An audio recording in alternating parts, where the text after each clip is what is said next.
అందుకు ఒక మాట చెప్తాను. ఒకవేళ ఇతరులకు దేవుడు ఏం చేస్తున్నాడు అనేది మన ప్రణాళిక మీద ఎప్పటికి కూడా అది ప్రభావము చూపించడానికి వీలు లేదు.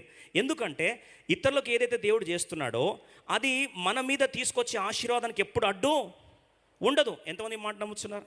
ఎందుకంటే ఒకవేళ దేవుడు ఇతరులను ఆశ్రయించాడు అనుకోండి, ఇతరులను ఆశ్రయించేంత మాత్రాన అది మన ఆశీర్వాదం దొంగిలిస్తుందా? ఓ మాట చెప్తాను, దేవుడు మన పట్ల కలిగిన ప్లాన్స్ ఇతరుల ప్లాన్స్ వల్ల వచ్చి మన ప్లాన్ ఏమైనా డిస్టర్బ్ అవుతుందా? అందుకు ప్రభు అన్నాడు, భూమికి ఆకాశానికి ఎంత ఎత్తో నా తలంపులు మీ తలంపులు అంతా ఉన్నతంగా ఉన్నాయి. చూడండి, దేవుడు ప్లాన్స్ నీ పట్ల ఉన్నతమైన ఉంటే ఎవడో ప్లాన్ వచ్చి బాగా వినండి ఎందుకు చెప్తున్నా ఈ మాట అంటే, నీ ప్లాన్ ఇక్కడ ఉంది, రోడ్ల మీద యాక్సిడెంట్ అవుతుందండి. రోడ్డు మీద యాక్సిడెంట్ అవుతుంది, ట్రాఫిక్ ఎక్కువ, ఎందుకంటే 2-3 బండ్లు వస్తాయి కాబట్టి. పైన ఆకాశంలో ఎగురుతున్నాం, రాకెట్ ఇంకో రాకెట్ గుద్దుకుంటుందా? ఆ ఎగిరే రాకెట్ దగ్గర పోయి జీప్ పోయి గుర్తుందా? అని పైన ఎగిరే విమానాన్ని ఎప్పుడన్నా కారు పోయి గుద్దుతుందా? ఎందుకు గుద్దలేదండి? అది ఉన్నతమైన స్థాయిలో ఎగురుతుంది కదా.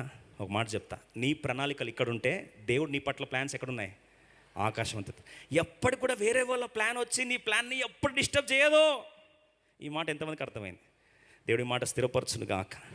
ఎప్పుడైతే ఈ సత్యాన్ని గుర్తిస్తామో అప్పుడు దేవుని కార్యాన్ని సంపూర్తిగా నమ్మిన వారిగా, ప్రవ్వా నా మనస్ఫూర్తిగా నేనేం చేస్తున్నాను, కృతజ్ఞతాస్తుతులు చెల్లిస్తున్నాను. ఎందుకంటే సమస్యలో ఒక మాట చెప్పి నేను ముగిస్తాను. దావీదు, ఇప్పుడు సౌలు దేవుని వైపు చూడాల్సిన వాడు ఎవరిని చూస్తున్నాడండి? ఎవరిని చూస్తున్నాడు?